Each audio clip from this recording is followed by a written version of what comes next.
OKFM 101.7. So na Abrabopa de ye chance say ya eya na ye tu ye hofo ye chance say ya eya na ye pa adesua ye chance say ya na ekyerese say ye pe bibi efri mu nene story amede ma no trouble has an expiration date. Trouble has an expiration date. Or how be a wobeti se wote bad news to be a enka ho saa ebre bi beso ama ebetwam ebra wobeti bia emu oya abenidie wom nanso ebre bi beso ebetwam. Trouble has an expiration date, a event, any sentence. And no any message amede ma wo ene enumre e wa Abrabopa ejumedie so. Na mame fa mame bi ne kunu story emma wo. Mame ne kunu wo mo ware ye na afi awo ma. Awo na emma no na afi enipa edi wo mo ho few na enipa esre wo mo na enipa keka wo mo ho asem ekodru mre bi kra no na ama awo na emanti na aya awreho ne abenedie ena ekoso ewo aware animu na bemme wo yete se Isaac no Isaac wo bompa ye ma Rebecca no eti obompa ye ma na yire se rade hume yire mobo ne hume nso me mobo se bibi mpo na atechema boaye na yensu yentimi emfa yefunu enti na yebefa konya yisunso ne yasre se awo eye akyede afri Nyankopɔn nkyɛn eti se mo ware na sa awo maaye a enye obanfom so na enya be manfom so ese se awarefo no moye one mo ka bomu na moye one say yebeka ye ho abom na ye seek the face of God ye ne nyame bedi nkita ho na yakɔ hospital ya ye de sese be ye bia na ya twen nyame abotrem we will support each other. Enya sabre na bema wo kwa kodi wo nua no mochi wo maame ne wabusuafo achi na masɔre ade atia wo ba no na wo kunu na wo ye ne kunu ye no wo ntia se leader na nyame de ma wo no priest dibre na ode ma wo no wo ahunu ye wo bema yo no emu oha sa wo mu wabusuafo control wo wo refi se wo ye the priest of the house ana sa wo ne wo ba ware wo ba wo so do no nyame de na kye wo na ebi a wo ma wo be te sa Isaac wo bompa ye ma Rebecca na ebra nyame kai no na nyame ehu ne mobo no wo de wo wasɔre etia na wo sɔre a wo san de twa wo ba ne mpoa bema we de wo anye saa eti mesre pa se bibi sa to e wa aware mu a mumienu na mo se mo bobra bomu eye you and me against the world yenye one na de ekon tia ye bia yen sɔre entia na nyame ye wo madum a afei awo ne baaye no na oba no wo fa ne ho fa ne ba na aye anigye afei de akodan nya afi akodan na afri mu obi a ya prea mfie be yedu nyame aye ya dom asan ma ye ba na akoda yi ba ya na akoda no so aba be frim erade bone be ne aye atete be ne aye na bema ne si wo hu Philippians chapter 4 verse 6 na we read it from the New Living Translation a whole message no no say what is she ne hu nkran eno no de bo ne bra na eno na me pesa me ne wo share wo say don't worry about anything, instead pray about everything, tell God what you need and thank him for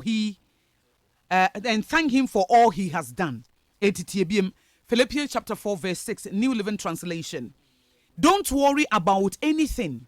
instead pray about everything, tell God what you need and thank him for all he has done. Was a man near would a woman jinjini bebre na mama de nyina mu bompaye na ka bibia wo hia bia ka kya safo awrade na de waye dada no danase eti de Nyankopɔn asese awrade wa ma me nkwa de Nyankopɔn asese awrade wo musa akoda na frimu de nso yose yete ase be ma no so mpaebo na wo bo se awrade e wo musa me ba na frimu de nanso me ne me yere yeda so te ase e wo musa akoda na afrimu de nanso so ade nyina mu yemfa se da ma wo menim se emu ode mente ase e yemawerho nanso so wo se ma me ntete nti magye wadi na me di bibia ye mpaebo nti wo se ebre bia awerho ebe hye na komama no na ode aye mpaebo na wakai Philippians chapter 4 verse 6 no said don't worry about anything, instead pray about everything. Na wase Nyankopɔn ho adom fi se asɛm a bɛma yi kan enafom se wo no oba be worry mo be twen be fa titi mu awo ma na afa nyame be dom mo na afa akoda na ba na akoda na fie chi akoda na be wuo no ebra akoda na nante no emu oya pa entimi busan se papa na eyede na no yiri timi gina wo se Akosua ye fa Nyankopɔn asɛm agitu mu esen ne atwa ye ho ahia ye hu se Onyankopɔn ye nokwafo se waka de ya wo beye eti se wo no edom ye nenne akoda na firi nsema ye nim de ntia ye ntimi ntia se enye bibia ne ye bete se nanso ye nim se God is good Yɛdem sɛ wɔnyame wɔyɛ. Eti de yɛka ne sɛ Awurade yɛabɔ mpa yɛ akɔm kyerɛ yɛabɔ afɔre yɛ de yɛbɛtumi ayɛ bia sɛ Kristofoɔ na biribi ekuta yɛ afiri yɛn nsa. Wo san ka kyerɛ sɛ Philippians 4:6 say we shouldn't worry about anything. We should pray about everything. We should tell you what we need. Ɛne Awurade de yɛka kyerɛ wo sɛ yɛhia ne sɛ saa me yɛngu biem. Wo sɛ we should tell you what we need. Yɛhia ne sɛ papa hu yɛ mmɔbɔ na yɛn sango enti ɔbaa ne ne kunu no yɛ one ɛwɔ mpaebom. Ɛbrɛ bi adwendwene ba no na ɔmo de adane mpaebɔ.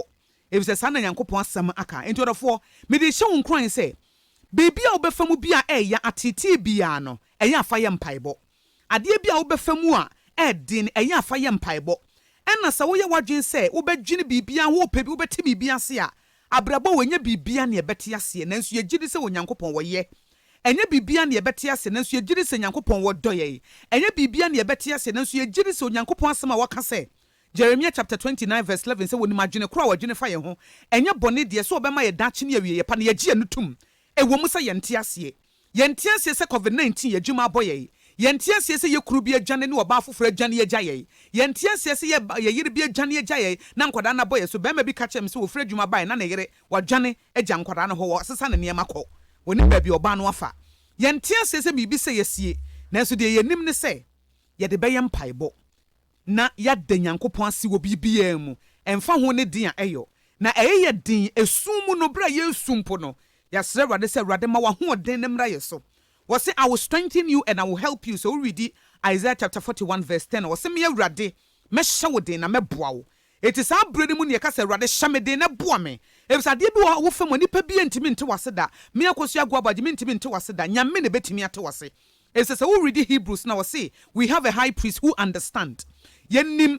yɛ priest bi a wɔte ase ɛfisɛ wafa mu pɛyi sɛ wohyɛ in the garden of Gethsemane no a Yesu Kristo wɔkɔ asennua ne so no na wɔ mfifire te ne wɔ so wɔse agya ɛnkɛbɛyɛ nkabɔma koro wɔ ɛmpa me ho nanso ɛnyɛ me pɛ wo pɛ na ɛnyɛ hɔ enti Yesu Kristo wɔnim ɔyɛ wo sɛdeɛ wɔyɛ wo sitie wɔfa wɔyɛ wo mu ɛnam ada sɛ ɔpɛ sɛ ɔgye yɛn nkwa nti Onyankopɔn twɛ di ampɔ nan so wafa adeɛ mu ɔyɛ wo mu adeɛ mu ɔyɛ ne sɛ nipa a wɔbɔ no deɛ di kan wɔntie no wɔtie bonsam Adam and Eve wɔno ne ma abakan wɔn antie no Onyame wafa deɛ emu ɔya Onyame nso wafa deɛ emu ɔyɛ fisa ne dɔba baako pɛ ogyan ne sɛ bɔne a wɔnyɛyɛ wɔmɛsesa adasa bɔne nyinaa enso a eti sɛ wofa biribi a emu ɔyɛ mu Onyame wɔte wase efisɛ wɔno ano wafa nneɛma a emu ɔya Yesu Kristo no anso wafa nneɛma a emu ɔya efisɛ ade a wɔnyɛyɛ wɔte ne kronkron wɔwɔ n'ahenni mu ne majesty na wɔgya ne nyinaa to wɔbɛfa akoate bia to ne ho so ama nipa a wɔba bɛgye yɛn no yɛsan yɛ ne boni ayɛ enipa a wɔba bɛgye yɛn no yɛsan ku no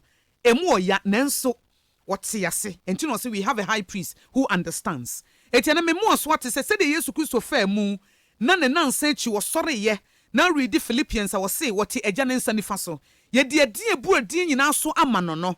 he has been given a name that is above every other name that when the name of Jesus is mentioned every knee must bow and every tongue must confess that Jesus Christ is Lord to the glory of God the Father no saa na wɔn so ɛbɛyɛ saa trouble na wo fa mu ne no enkunimdie bi da akyire was it Jesus or endure the cross because of the joy set before him wotimi fa mu enam anigye bi na onim so obenya free adasa ebra ye benya nkwanti eti enne de wo fa mu no eden wo nyame bi a wote wase wo nyame bi a wonim sade na ato wo ne emu oya na sa nyame ne se menka nkyerɛ wo se don't worry about everything Philippians 4:6 na bibia mu no fa ye mpaebɔ de ehia wo bia na ka kyerɛ asafo Awurade na ade nyina mu no fa sedama no na wonim ne wɔyɛ etu se Awurade mentiaseɛ nanso meda wase mentiaseɛ mehia wahoɔden efisɛ wo so you will strengthen me and you help me na boa me ese baabi a me gyina yi emu ɔya sɛ me ba frim me kuna gya me yire frim anase me kuna wuo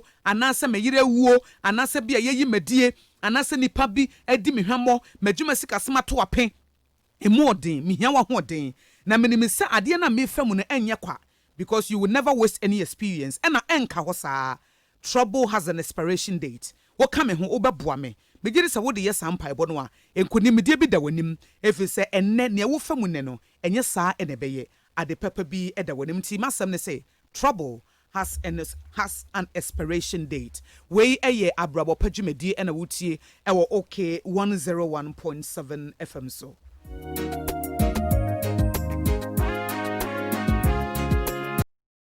okayfm 101.7.